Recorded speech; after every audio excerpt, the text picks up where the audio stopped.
Hello friends.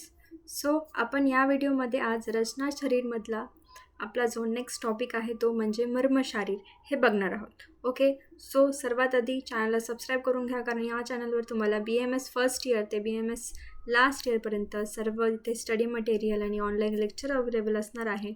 आणि ज्यांना कोणाला नोट्स देखील पाहिजे असतील तर त्यांनी मला व्हॉट्सॲपवर खालील नंबरवर मला मेसेज करू शकता आणि टेलिग्रामला जॉईन करून घ्या, कारण तिथेच सर्व सॅम्पल नोट्स हे अवेलेबल आहेत.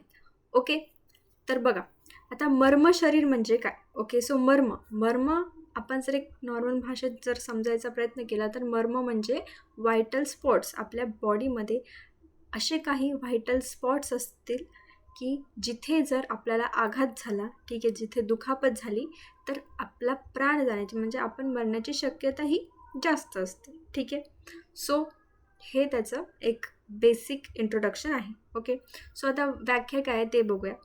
मर्मानी नाम मांसशिरा स्नायू अस्ति संधी सन्निपात तेषु स्वभावात एव विशेषेण प्राणस्तिष्ठते.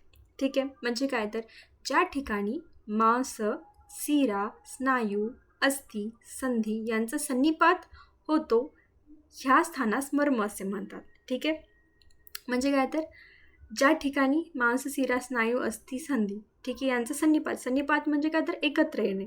ठीक आहे, हे ज्या ठिकाणी असतं तर त्याला मर्म म्हटलेलं आहे. आणि मर्मात प्राणाचा निश्वास असतो, म्हणजे मर्मामध्ये प्राण हे स्थित असते असं सांगितलं आहे आयुर्वेदाने. ठीक आहे, तर आता संख्या किती आहे मर्माची आपल्या बॉडीमध्ये? सप्तोत्तर मर्मशत, म्हणजे काय तर 107 मर्मसंख्या ही सांगितलेली आहे आयुर्वेदाने आपल्या बॉडीमध्ये. म्हणजे 107 असे स्पॉट्स आहेत आपल्या बॉडीमध्ये की जिथे आपला जो प्राण आहे तो तिथे राहतो. ठीक आहे, आता निरुक्ती काय आहे ह्याची? मारयंती इति मर्माणी. ठीक आहे, तर प्रकार किती आहे? तर टोटल 4 प्रकार आहेत. मेन टाईप्स 4 आहेत. कोणते? तर बघा, सर्वात फर्स्ट आहे रचनेनुसार. ठीक आहे, सो रचनेनुसार टाईप्स आहेत आणि त्याचेसुद्धा अजून टाईप्स आहेत. ठीक आहे, आता ते संख्या किती आहेत? 107 आहेत, राईट. सो बघा आता ती कशी आहे. सर्वात फर्स्ट आहे बघा रचनेनुसार, म्हणजे काय तर आपण त्याचं स्ट्रक्चर म्हणू शकतो ॲनाटॉमी वाईज, राईट. सो मांस इथे किती आहे? 11 मर्म आहेत मांसामध्ये. शिराच्या ठिकाणी किती आहे? 41 आहेत. स्नायूच्या ठिकाणी 27 आहे. अस्थिच्या ठिकाणी, बोन्सच्या ठिकाणी 8 आहेत. संधीच्या ठिकाणी 20 आहे. ठीक आहे, हे सांगितले सुश्रुतांनी. ठीक आहे, ही संख्या आहे सुश्रुतांची. तर अष्टांग हृदयाने कोणती संख्या सांगितली आहे? मांसाच्या ठिकाणी 10, शिराच्या ठिकाणी 37, स्नायूच्या ठिकाणी 23, अस्थिच्या ठिकाणी 8, संधीच्या ठिकाणी 20, थांबीच्या ठिकाणी 9. आता हे जे संख्या आहे हे पाठ कोणतेही एक तुम्ही करा याच्यापैकी, राईट. पण जर MCQ आला तर या दोघांमध्ये तुम्हाला कन्फ्यूज ते होऊ शकतं, कोणत्याही एकाबद्दल विचारेल. सो तुम्हाला हे ॲटलिस्ट थोडंसं एक पाठ झालं की दुसरं तुम्हाला तुम्हाला तिथे लिहिता येईल, राईट. आता आहे सेकंड टाईप म्हणजे स्थानानुसार, म्हणजे त्याचं लोकेशन कुठे आहे मर्माचं त्याच्यानुसार टाईप सांगितले. ठीक आहे, सो फर्स्ट आहे शाखा म्हणजे आपले जे आपण हात पाय म्हणू शकतो. ठीक आहे, सो तिथे किती आहे बघा? 4 आहेत, 2 हात 2 पाय, आणि एका शाखेमध्ये 11 आहेत. सो टोटल किती झाले शाखामध्ये? 44. ओके, मध्य शरीर आपलं, सो तिथे किती आहेत? 26 आहेत मर्म. ऊर्ध्वजत्रुकत म्हणजे छातीच्या वरच्या भागामध्ये किती आहेत? 37 मर्म सांगितले. ओके, बघा आता मर्म जे आहे, ओके, सो त्याचं आपण गुगलवर सर्च केलं तर आपल्याला मर्माचे तिथे सर्व पॉईंट्स दिसून जातील, किंवा तुमच्याकडे जर रचना शरीरचं पुस्तक असेल, ठीक आहे, 3 केजचं, सो त्याच्यामध्ये तुम्हाला हे मर्माचे तिथे दाखवलेले आहेत चित्र, राईट. आता परिणामानुसार थर्ड टाईप परिणामानुसार, ठीक आहे, परिमाणानुसार. परिमाण म्हणजे काय? तर बघा, परिमाण आपण शिकलेलो होतो म्हणजे मोजमाप करण्याच्या याच्यानुसार. तर 1 अंगुलीचे किती मर्म आहेत? 12. 2 अंगुलीचे 6 मर्म आहे. 3 अंगुलीचे 4 आणि 4 अंगुलीचे 29 मर्म आहे. तर हाफ अंगुलीचे 56, असे टोटल 107 मर्म आहे बॉडीमध्ये. ठीक आहे, आता फोर्थ टाईप आहे परिणामानुसार. परिणाम म्हणजे काय की काहीतरी इफेक्ट होणार आहे त्याच्यानुसार टाईप्स. ठीक आहे, त्याचेसुद्धा 5 टाईप्स आहे मेन. आता हे इम्पॉर्टंट आहे. ओके, सो हे आपल्याला पार्ट पाहिजे हा चार्ट. ओके, आता बघा सर्वात फर्स्ट जो टाईप आहे परिणामानुसार, सो त्याच्यामध्ये आहे तो आहे सध्य प्राणहार. सध्या प्राणहर याच्या नावातच लिहिलं आहे की सध्या प्राणहर म्हणजे काय होणार की लगेच प्राण हरवून जाणार, म्हणजे लगेच मृत्यू होऊ शकतो जर या मर्मावर घात झाला. आता ते मर्म किती आहे सध्या प्राणहर मर्म बॉडीमध्ये 19 आहे. किती आहे 90. आणि याचं महाभूत कोणतं असणार आहे तिथे, तर त्या ठिकाणी अग्निमहाभूत असणार आहे. आणि परिणाम काय होणार त्याचा आपल्या बॉडीवर, तर तत्काळ किंवा 7 दिवसाच्या आत मृत्यू होऊन जाईल. सपोज जे 19 बॉडीवर जे काही स्पॉट्स आहेत मर्माचे, सो तिथे जर आघात झाला तर सध्या प्राणहर होऊन जाईल, म्हणजे तत्काळ मृत्यू होऊ शकतो किंवा 7 दिवसाच्या आत. Okay, clear. देन सेकंड आहे कालांतर मर्म. ओके, सो याची संख्या किती आहे, टोटल 33 आहे बॉडीमध्ये, राईट. सो याच्यामध्ये काय आहे, तर अग्नी आणि सोम हे महाभूत आहेत, राईट. आता याच्यामध्ये कसा परिणाम होईल, तर 15 ते 30 दिवसाच्या कालानंतर मृत्यू होऊन जाईल. ठीक आहे, म्हणजे काय, कालांतरात मृत्यू होईल, म्हणजे याच्यात लगेच किंवा 7 दिवसाच्या आत मृत्यू नाही होणार. तर कालांतर नावच आहे की 15 ते 30 दिवसाच्या काळामध्ये मृत्यू होऊ शकतो. ठीक आहे. नंतर आहे विषलग्न. विषल्यग्न. आता याच्यात काय आलं, शल्य म्हणजे काय, तर काहीतरी शस्त्र, राईट. सो याची संख्या किती आहे, टोटल 3 आहे. ओके, सो याच्यामध्ये महाभूत वायू अधिक असणार, राईट. आणि आता ह्याचा परिणाम काय होईल, तर बघा, शल्य काढल्यानंतर प्राणवायू निघतो. बघा, विषल्यग्न म्हणजे काय, तर बघा, सपोज आपण केसेस बघतो की त्याच्यामध्ये स्टॅबिंग असेल, राईट, म्हणजे मर्डर केसेस असतील, राईट. सो सपोज आपल्याला कुठे घात झाला, सपोज चाकू लागला कुठे बॉडीमध्ये, ठीक आहे, घुसवला आहे, किंवा काही रॉड घुसला आहे, राईट, किंवा कोणतीही गोष्ट आपल्या बॉडीमध्ये स्टॅब झालेली आहे, पेनिट्रेट झालेली आहे, राईट. सो तर मग तिथे जर ते शल्य असेल बॉडीमध्ये आणि सपोज आपण जर ते शल्य काढलं, राईट, तर त्याच्यामुळे काय होतं, जो ब्लड फ्लो असतो तो एक्सेस ब्लड लॉस होऊन मृत्यू होऊ शकतो. ठीक आहे, म्हणून इथे आहे की शल्य काढल्यानंतर, शस्त्र काढल्यानंतर प्राणवायू निघतो, म्हणजेच ब्लड निघतं, आणि दॅट्स वाय मृत्यू होतो. म्हणून हे आहे विषल्यग्न मर्म. ते 3च आहेत, ओके, आपल्या बॉडीमध्ये. ठीक आहे, म्हणजे 3च स्पॉट आहेत असे की तिथे जर शल्य जर काढले तर ते मृत्यू होईल. नंतर आहे वैकल्यकर मर्म. हे आहे 44 बॉडीमध्ये. ठीक आहे, याच्यामध्ये सोम हे महाभूत आहे. याच्यामध्ये काय होतं, तर मनुष्य विकलांग होतो. सपोज वैकल्यकर मर्मामध्ये जर तुमच्या तिथे आघात झाला तर तिथे काय होईल, तर तुम्हाला तिथे विकलांगता येऊ शकते, राईट. सो हे आहे वैकल्यकर, विकलांगता, असं लक्षात ठेवू शकतो.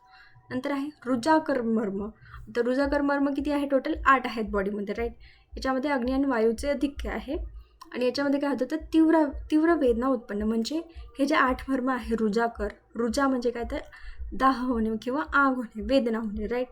सो ह्या 8 मर्माच्या ठिकाणी जर तुम्हाला आघात झाला तर काय होईल, तर तुम्हाला तीव्र वेदना बाकी मर्माच्या ठिकाणी होण्यापेक्षा तिथे जास्त तीव्र वेदना होती. ठीक आहे, सो हे आहे, हा चार्ट तुम्ही लक्षात ठेवायचा आहे. ओके, हा मेन आहे मोस्ट ऑफ दी. याच्यावर MCQ येऊ शकतात संख्यावर, ठीक आहे, किंवा महाभूताधिक्यावर. ओके, देन आहे आता त्रिमर्म. एक्सप्लेन त्रिमर्म, असं देखील क्वेश्चन येऊ शकतो. त्रिमर्म म्हणजे 3 मर्म जे आपल्या बॉडीमध्ये सर्वात इम्पॉर्टंट आहेत, तर ते तुम्हाला माहीतच पाहिजे कोणते आहेत ते, शिर, हृदय आणि बस्ती. ठीक आहे, शिर म्हणजे आपलं ब्रेन, हृदय म्हणजे हार्ट, आणि बस्ती म्हणजे आपला ब्लॅडर असेल, युरेथ्रा असेल. ठीक आहे, सो आता बघा महत्त्व काय आहे त्रिमर्माचं ते बघू. बघा, त्रिमर्माच्या ठिकाणी विशेष प्राण आश्रय असतात. येस, हार्ट आपल्याला माहिती, आणि ब्रेन आणि बस्ती. येस, सो त्यामुळे काय होतं, तर आघात झाल्यास त्वरित मृत्यू होतो, ऑब्वियस. देन सर्व मर्म यावर अवलंबून आहेत, बरोबर आहे यांचं कारण. बघा, बाकीचे कोणतेही मर्म जर घात झाला, पण हृदय काय करतं, ब्लड पंप करतं, ब्रेन आपलं कंट्रोलिंग करतं. ठीक आहे, सो याच्यामुळे हे जे बाकीचे मर्म आहे हे या 3 मर्मावर डिपेंड आहे. तर चरकाने विशेष प्राधान्य दिले आहे त्रिमर्माला. कोणी, चरकाचार्यांनी सर्वात जास्त महत्त्वाचे मर्म सांगितले आहेत हे 3. ओके, आपल्या बॉडीमधले. आधुनिक शास्त्रामध्ये वर्णनसुद्धा केलेलं आहे याचं, ट्रायपॉइड ऑफ लाईफ. बघा, मॉडर्नमध्ये सुद्धा याचं वर्णन आहे, ट्रायपॉइड ऑफ लाईफ. काय आहे हे, त्रिमर्म, राईट. सो सर्वात फर्स्ट आहे आपलं हार्ट, हृदय. याची संख्या किती आहे मर्माची, 1. येस, विविध लक्षणं म्हणजे काय, तर या मर्माच्या ठिकाणी घात झाल्यावर काय लक्षणं दिसतील, ठीक आहे. तर काय होईल? त्वरित मृत्यू होईल. बरोबर. याचे प्रकार आहेत. त्या प्रकार म्हणजे हा जो हृदय आहे तर हे कोणकोणत्या प्रकारात मोडतो? ठीक आहे. आपण वरचे 4 टाईप्स बघितले.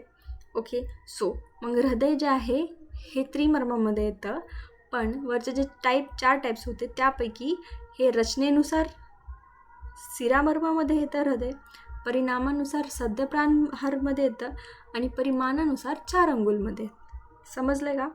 म्हणजे हृदय हे आपल्या बॉडीमधला एक अवयव आहे, बरोबर, पण तो एक मर्मसुद्धा आहे, राईट. सो रचनेनुसार जर बघितलं तर तो एक शिरामर्म आहे, परिणामानुसार बघितलं तर तो प्राणहर आहे, बरोबर, सद्य प्राणहर लगेच मृत्यू, आणि परिणामानुसार बघितलं तर 4 अंगुलचं तिथे आहे परिमाण. ओके. आता स्थान कुठे आहे? मीडियास्टिनम. धमनी किती असतात तिथे? 10. हृदय काय आहे तर प्राण, उदान, मन, बुद्धी, चेतना, महाभूताचे अधिष्ठान आहे. येस. सेकंड आहे बस्ती, म्हणजे काय? Urinary bladder. ओके. सो याची संख्या आहे 1. विद्ध लक्षण काय आहे? सडन डेथ, म्हणजे आपल्या युरिनरी ब्लॅडरवर जरी आघात झाला तर आपली सडन डेथ होऊ शकते. ओके.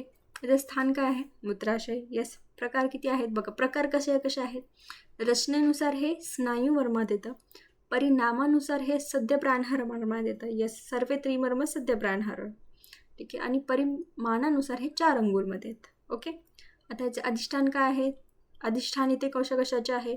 शुक्रव स्रोतस्थे, मूत्रव स्रोतस्थे आणि स्थूलगोदाचे. ठीक आहे. थर्ड आहे शीर. शीर म्हणजे आपलं ब्रेन. ओके. अधिपती ब्रेन. याची संख्या आहे 1. विद्ध लक्षण काय होईल तर सडन डेथ. स्थान काय आहे तर इथे शिरा आणि संधीचा सन्निपात होतो आणि मस्तिष्क आहे तिथे, राईट. आणि प्रकार किती आहे? प्रकार कशामध्ये मोडतात हे तर परिणामानुसार सद्य प्राणहार, रचनेनुसार संधी आणि परिमाणानुसार 4 अंगुल आहे. सर्वांचे 4 अंगुल आहेत 3 मर्मामध्ये. येस. आणि अधिष्ठान आहे याचं मस्तिष्क, प्राणवह, स्रोतस. ठीक आहे. यांचं अधिष्ठान आहे शीर. आणि कार्य काय करतात तर हे सूर्याबरोबर जशी त्याची किरणे असतात तसेच शरीरामध्ये ध्यान इंद्रिय, चेतना देणारा प्राण व प्राणवाही स्रोतस आहे ब्रेन. येस. कारण तो कंट्रोल करतो आपल्या बॉडीचा. सो याचं आपल्याला बघा, तर हे जे मी तुम्हाला वरचे मर्म सांगितले आहेत हे सर्व टाईप्स. ओके. सो यांचे तुम्ही श्लोक करू शकता. ठीक आहे. यांच्या टाईप्सचे. ओके. आणि यांचे जे काही विद्ध लक्षण आहे, मर्म विद्ध लक्षणं, हे तुम्ही बघा. असं करायचं आहे, जे काही हे जे परिणामानुसार आहेत, राईट. सो सद्य प्राणहार, कालांतर आणि विषलग्न. ठीक आहे. सो तुम्हाला काय करायचं आहे, हे जे 5 आहेत सो यांचे काय करायचे? विद्ध लक्षणे तुम्हाला त्याचा श्लोक करायचा आहे. ओके. एवढंच आहे तुमच्याकडे काम. बाकी तर मी सर्व एक्सप्लेन तुम्हाला केलेलंच आहे. ओके. सो काही याच्यात डाऊट असतील तर तुम्ही मला कमेंट सेक्शनमध्ये विचारा. नोट्स पाहिजे असतील तर मला व्हॉट्सॲपवर मेसेज करा. ओके. आणि सॅम्पल नोट्स हे टेलिग्राम चॅनलवर आहेत, तिथे फॉलो करा, तुम्हाला तिथे मिळून जातील. ओके. थँक्यू.